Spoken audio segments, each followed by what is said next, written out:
हो चुकी थी। जैसा कि 17 नवंबर 1921 को जब प्रिंस ऑफ वेल्स का आगमन हुआ तो बड़ी घटना थी, उसमें 52 लोग मारे गए थे और असम के एक हड़ताल की बहुत बड़ी घटना थी। पर चौरी चौरा कांड के बाद जो जन्मी परिस्थितियां हैं उनका इतिहास में विशेष महत्व है। इस लेक्चर में हम ब्रीफली डिस्कस करेंगे यह चौरी चौरा कांड क्या था और फिर गांधी जी ने इस आंदोलन का स्थगन किस प्रकार किया, इस स्थगन के बाद गांधी जी की साख में किस प्रकार कमी आई और जो बड़े बड़े नेता थे उन्होंने गांधी जी पर क्या टिप्पणियां की, और सबसे चर्चित जो बिंदु रहेगा वो हम जानेंगे कि क्या गांधी जी ने यह आंदोलन स्थगित किया, उन्हें यह नहीं करना चाहिए था। और सबसे अंत में हम करेंगे असहयोग आंदोलन का मूल्यांकन। चौरी चौरा उत्तर प्रदेश के गोरखपुर जिले में पड़ता है। यहाँ अहिंसात्मक आंदोलन चल रहा था। 4 फरवरी 1922 का दिन था। भगवान अहिर के नेतृत्व में एक भीड़ अहिंसात्मक आंदोलन कर रही थी। इस भीड़ पर स्थानीय पुलिस जातिया कर रही थी, तो गुस्साई भीड़ ने पुलिस को चौकी में बंद किया और आग लगा दी। इस घटना में 22 पुलिसकर्मी काल कवलित हो गए। भारतीय इतिहास में इस घटना को चौरी चौरा कांड के नाम से जाना जाता है। हालांकि कुछ पुस्तकों में 5 फरवरी 1922 की तिथि है, परंतु ऑथेंटिक 4 फरवरी 1922 है।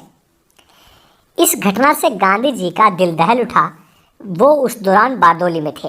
इन्होंने 12 फरवरी 1922 को बारदोली में ही कांग्रेस कार्यकारिणी की एक बैठक बुलाई और कहा कि लोगों को अहिंसा का महत्व पता नहीं है, और यह कहते हुए असहयोग आंदोलन वापस ले लिया। साथ ही कहा कि उनको अहिंसा का पता चले, इसलिए ज़रूरी है रचनात्मक कार्य प्रारंभ किए जाएं, और घोषणा की गई कि हम गांव में जाएंगे, जगह जगह स्वच्छता को प्रोत्साहन देंगे, खादी को लोकप्रिय बनाएंगे, राष्ट्रीय स्कूलों की स्थापना जारी रहेगी, शराबबंदी की जो गतिविधियां हैं वो जारी रहेंगी, अस्पृश्यता के उन्मूलन के संबंध में प्रयास किए जाएंगे और निरंतर हिंदू मुस्लिम एकता पर बल दिया जाएगा। 16 फरवरी 1922 को गांधी जी ने अपने पत्र यंग इंडिया में लिखा कि आंदोलन को हिंसक होने से बचाने के लिए मैं हर एक अपमान, हर एक यातना, बहिष्कार और यहाँ तक कि मौत को भी सहने को तैयार हूँ। 24 फरवरी 1922 में अखिल भारतीय कांग्रेस समिति की बैठक हुई दिल्ली में, और इस बैठक में ऐसी सभी गतिविधियों पर रोक लगा दी गई जिनसे कानूनों का उल्लंघन होता हो। इसी बैठक में डॉक्टर मुजे ने गांधी जी के खिलाफ निंदा प्रस्ताव भी प्रस्तुत किया जो पारित नहीं हो सका। गांधी जी ने जैसे ही असहयोग आंदोलन वापस लिया था, बड़े बड़े दिग्गज नेताओं ने गांधी जी की आलोचनाएं शुरू की। CR दास ने कहा कि गांधी जी किसी आंदोलन को बड़े चाव से शुरू करते हैं, इन्हें एक के बाद एक करके सफलता भी मिलती है, परंतु जब ये चरम पर पहुंचते हैं तो इनके पैर लड़खड़ा जाते हैं। मोतीलाल नेहरू ने कहा कि जब पाप हुआ हो कश्मीर के एक छोटे से गांव में, तो कन्याकुमारी के एक छोटे से गांव को दंड देना कहाँ तक उचित है। सुभाष चंद्र बोस जो इसी दौरान राजनीति में कूदे थे और CR दास को अपना गुरु बनाया था और CR दास के कहने पर ही गांधी जी के साथ जुड़े थे, उन्होंने कहा कि हमें यह जानकर बहुत दुख हुआ कि हमारी लड़ाई उस समय रोक दी गई जब हम जीत के इतने करीब थे। यह किसी राष्ट्रीय संकट से कम नहीं है। जबकि गांधी जी ने कहा कि आंदोलन को अहिंसात्मक बनाए रखने के लिए मैं कोई भी अपमान सहने को तैयार हूँ। कुछ आलोचक तो यहाँ तक कहते हैं कि गांधी जी ने अपने कार्यक्रम के तहत 1 वर्ष के भीतर लोगों को स्वराज्य दिलाने का वादा किया था, पर गांधी जी का वादा झूठा पड़ चुका था। 1 वर्ष का समय बीत चुका था, लोगों में अब सहन शक्ति रही नहीं थी। गांधी जी स्वयं चाहते थे कि कोई ऐसी घटना हो ताकि वे इस आंदोलन को वापस ले सकें, और ऐसी घटना चौरा चौरी में हुई और गांधी जी ने बिना कोई देरी के आंदोलन को वापस ले लिया। इस कांड में लगभग 225 अभियुक्तों की पहचान पुलिस द्वारा की गई और सेशन कोर्ट ने 172 लोगों को फांसी की सजा सुना दी। लज्जा की बात, 22 लोगों की जान के बदले ब्रिटिश सरकार 172 लोगों को फांसी चढ़ाने के लिए तैयार थी। और आश्चर्य की बात आप देखिए, यह सजा सुनाई गई परंतु राष्ट्रीय स्तर पर कोई भी विरोध नहीं हुआ। केवल 2 यूनिट्स ऐसी थी जो विरोध कर रही थी। एम.एन. राय की एक प्रवासी कम्युनिस्ट पत्रिका निकलती थी, वैनगार्ड। वो इस पत्रिका में इस घटना का विरोध कर रहे थे कि सेशन कोर्ट ऐसे कैसे फांसी सुना सकता है 172 लोगों को। और कम्युनिस्ट इंटरनेशनल, जो समाजवाद की मुखर थी, वो भी इसका विरोध कर रही थी। इन 172 लोगों ने जब इलाहाबाद हाईकोर्ट में अपील की तो इनमें से 19 लोगों को फाइनली फांसी दी गई और बाकी सभी को देश निकाला दे दिया गया। दुर्भाग्य भारत का आज तक भी देखिए कि चौरी चौरा में जितने भी पुलिसकर्मी शहीद हुए थे उनका स्मारक 1923 में ही ब्रिटिश सरकार द्वारा बनवा दिया गया था, परंतु अनसंग हीरोज जो किसान शहीद वहाँ हुए थे उनके सम्मान में कोई स्मारक अभी तक नहीं बना। हालांकि 2021 में अभी योगी और मोदी सरकार ने घोषणा की है कि उन अनसंग हीरो के लिए भी वहाँ एक म्यूजियम की स्थापना की जाएगी। बहुत अच्छी बात है। कांग्रेस के नेतृत्व में असहयोग आंदोलन चला था जो भारत का वास्तविक अर्थों में पहला जन आंदोलन था और इसके चौथे चरण में लगभग सभी प्रमुख नेता गिरफ्तार किए जा चुके थे, परंतु अभी तक गांधी जी की लोकप्रियता के कारण ब्रिटिश सरकार उन पर हाथ डालने का साहस नहीं कर सकी थी। परंतु जैसे ही गांधी जी ने आंदोलन को वापस लिया तो गांधी जी की लोकप्रियता इतनी कम हो गई, ब्रिटिश सरकार ने यह दुस्साहस कर दिया। उन्हें 10 मार्च 1922 को गिरफ्तार कर लिया गया और उन पर राजद्रोह का मुकदमा चला गया ब्रूमफील्ड न्यायाधीश की अदालत में। यहाँ इन्हें 6 वर्ष की सजा सुनाकर येरवदा जेल भेज दिया गया। गांधी जी ज़्यादातर येरवदा जेल ही गए हैं, केवल भारत छोड़ो आंदोलन में आप देखेंगे इन्हें जो है अलग जेल में शिफ्ट किया जाएगा। इसी अवसर पर गांधी जी ने कहा था कि चलो अच्छा हुआ मैं भी अब तिलक की श्रेणी में आ गया। तिलक की श्रेणी में आने से यहाँ तात्पर्य है कि तिलक को 1908 में 6 वर्ष की सजा सुनाई गई थी और इस दौरान भी गांधी जी को 6 वर्ष की सजा सुनाकर ही भेज दिया गया था। हालांकि हम देखेंगे कि गांधी जी का स्वास्थ्य इतना बिगड़ गया था कि ब्रिटिश सरकार ने इन्हें 2 वर्ष में ही रिहा कर दिया था। सबसे महत्वपूर्ण बिंदु, क्या गांधी जी को आंदोलन स्थगित नहीं करना चाहिए था, या सुभाष चंद्र बोस के शब्दों में कहें क्या यह वास्तविक अर्थों में राष्ट्रीय संकट था? चलिए इसको देख लेते हैं।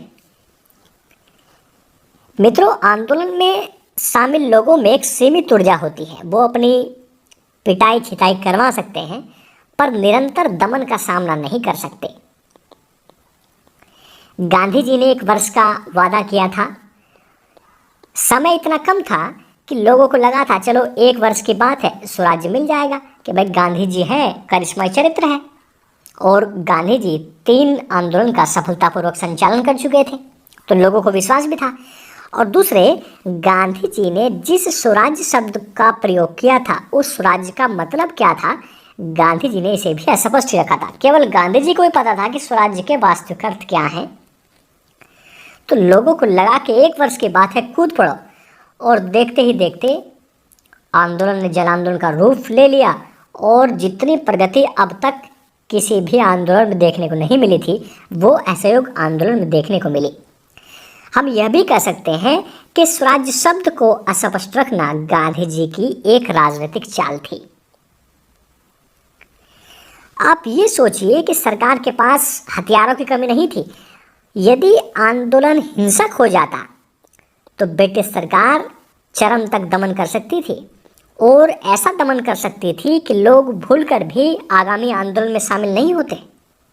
आप आगे देखेंगे सविनय अवज्ञा आंदोलन में इरविन अपने कर्मचारियों से लगातार पूछते रहे कि क्या कोई सत्याग्रही ऐसा है जो दंगाई है। तो रिपोर्ट आती थी कि नहीं, कहीं दंगाई अभी तक नहीं हो रहा है, क्योंकि यदि दंगा होता इरविन दमन का ऑर्डर देते और लोगों को मारा पीटा जाता, एनर्जी को बराबर तरीके से रोक दिया जाता। पर अहिंसात्मक अगर कोई मूवमेंट कर रहा है तो उस पर सरकार चाहकर भी कोई अटैक नहीं कर सकती थी, क्योंकि पुलिस में जितने भी कर्मचारी थे, सेना में जितने भी कर्मचारी थे, सारे तो इंडियंस ही थे। उनको भी तो दिखता कि सरकार जो है जाति कर रही है, वो ब्रिटिश सरकार के खिलाफ भी विद्रोह कर सकते थे। ये अपने आप एक नायाब चाल थी गांधी जी की। और लोगों में ऊर्जा की जो चिंगारी थी उसको भी बचाकर रखना था। वो चिंगारी को ताकि आगे आंदोलन चलाना हो तो उसका प्रयोग किया जा सके। आप देखेंगे 1920 में गांधी जी ने असहयोग शुरू किया, 1930 में शुरू किया सविनय अवज्ञा। तो 10 साल का डिफरेंस है। गांधी जी ने खुद इंतजार किया कि चिंगारी कब शोला बने और इस शोले का प्रयोग वो कर सकें सविनय अवज्ञा के रूप में। आप ये देखें कि जब असहयोग आंदोलन में गांधी जी की गिरफ्तारी हुई तो पूरे देश में कहीं भी उनकी गिरफ्तारी का विरोध नहीं किया गया था। गांधी जी की लोकप्रियता इतनी जमीन पर आ गई थी। पर 10 साल तक गांधी जी ने फिर इंतजार किया। जब तक लोगों को नहीं लगा कि गांधी जी का रास्ता ही ठीक था, तब तक वो आगे नहीं आए। जब उन्होंने महसूस किया कि अब फिर से पृष्ठभूमि तैयार है एक विशाल आंदोलन के लिए, तो उन्होंने फिर से एक सविनय अवज्ञा आंदोलन की नींव डाल दी।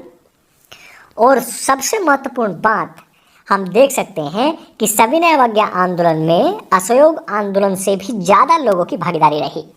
इसलिए हम ये कह सकते हैं कि आंदोलन को स्थगित करना गांधी जी की भूल नहीं थी, उनकी एक राजनीतिक चाल थी। वो यह चाहते थे कि चिंगारी को लोगों में कहीं ना कहीं दबाकर रखा जाए ताकि कालांतर में शोले बन सके और इन शोलों का प्रयोग फिर से किया जा सके ब्रिटिश सरकार के खिलाफ। और अब चर्चा का बिंदु है आंदोलन की उपलब्धियां, या हम चर्चा करें आंदोलन के मूल्यांकन पर। हालांकि असहयोग आंदोलन अपने तत्कालिक लक्ष्य को पाने में असफल रहा। गांधी जी ने जो 1 वर्ष के भीतर स्वराज्य दिलाने का वादा किया था, स्वराज्य का पत्ता भी लोगों को नसीब नहीं हुआ। परंतु इसके सकारात्मक पक्षों को हम नकार नहीं सकते हैं। और इसके सकारात्मक पक्षों में हम सबसे पहले देखें कि गांधी जी के नेतृत्व में असहयोग आंदोलन एक जन आंदोलन के रूप में सामने आया। ऐसा आंदोलन जो 1857 के महाविद्रोह से पहले और विद्रोह के बाद कभी ना तो देखा गया था और ना ही महसूस किया गया था। इस आंदोलन ने पहली बार स्वराज्य के मुद्दे पर जनता को संगठित किया। इस आंदोलन ने भारतीय राष्ट्रीय कांग्रेस के चरित्र को ही पलट कर रख दिया। जहां अब तक डफरिन जैसे लोग ये कह रहे थे कि कांग्रेस मात्र मुट्ठी भर लोगों की संस्था है, अब कांग्रेस पर यह कोई आरोप नहीं लगा सकता था कि वह मुट्ठी भर अल्पसंख्यकों का प्रतिनिधित्व करती है। असहयोग आंदोलन के साथ राष्ट्रवादी भावनाएं देश के कोने कोने तक पहुंची, जिसने जनता के प्रत्येक तबके जैसे कारीगर, किसान, छात्र, शहरी गरीब, महिलाएं, व्यापारी इत्यादि वर्ग का राजनीतिकरण कर दिया।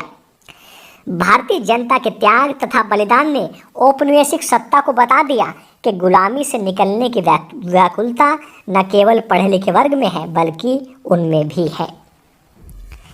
इस आंदोलन के दौरान स्वदेशी उत्पादों की बिक्री को प्रोत्साहन मिला, जिससे भारतीय उत्पादों को मदद मिली और ब्रिटेन के आर्थिक और वाणिज्यिक हित चौपट हुए। असहयोग आंदोलन से हिंदू मुस्लिम एकता को भी प्रोत्साहन मिला। मालाबार की 1-2 घटनाएं अगर हम छोड़ दें, जहां कुछ हिंदुओं को जबरन मुस्लिम बना गया मोपला विद्रोह के दौरान, तो हम ओवरऑल ये देखते हैं कि हिंदू मुस्लिम एकता देखने को मिली। और यह एकता आंदोलन की कोई छोटी मोटी उपलब्धि नहीं थी।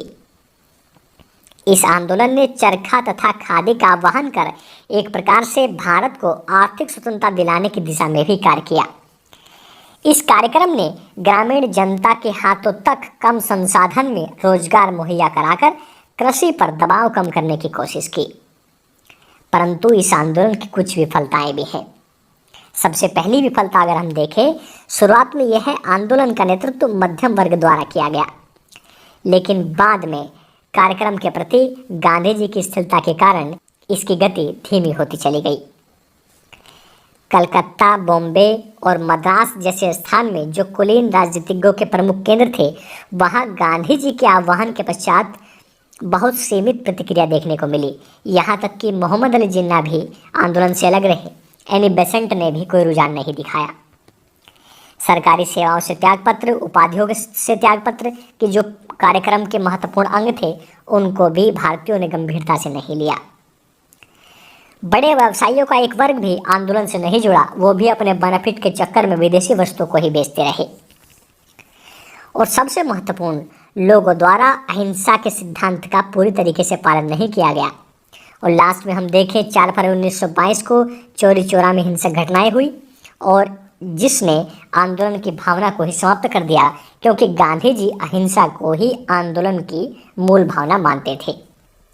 इस घटना के बाद गांधी जी ने असहयोग आंदोलन को वापस ले लिया और कहा कि जनता ने अभी तक अहिंसा का अभ्यास करना नहीं सीखा है, उन्हें यह सीखना होगा, तभी ये स्वराज्य के लायक बनेंगे। मुझे आशा है कि इस वीडियो ने आपके कंसेप्ट और फैक्ट क्लियर किए होंगे। यदि फिर भी आपका कोई डाउट्स बचा है तो आप कमेंट सेक्शन में ज़रूर लिखिए। इससे पूर्व आप एक प्रश्न का उत्तर दीजिए। आपको गलत कथन की पहचान करनी है। कथन ए है, असहयोग आंदोलन की प्रगति में बाल गंगाधर तिलक का स्वर्गवास हो गया था। विकल्प बी है, खिलाफत आंदोलन भी असहयोग आंदोलन के साथ जुड़ा हुआ था। विकल्प सी है, गांधी जी को पटना जेल भेज दिया गया था। देखिए, पटना से मुझे याद आया कि जयप्रकाश नारायण जो है पटना कॉलेज में पढ़ते थे और इनके एग्ज़ाम को केवल 20 दिन ही बचे थे, पर इतने जुझारू स्वभाव के थे कि इन्होंने तुरंत कॉलेज छोड़ा और आंदोलन में कूद पड़े थे। और डी है, बोस ने इसी दौरान राजनीति में प्रवेश किया था। आपको गलत कथन की पहचान करके कमेंट सेक्शन में ज़रूर लिखना है। Thanks for watching. जय हिंद, जय भारत, महाशक्ति भारत।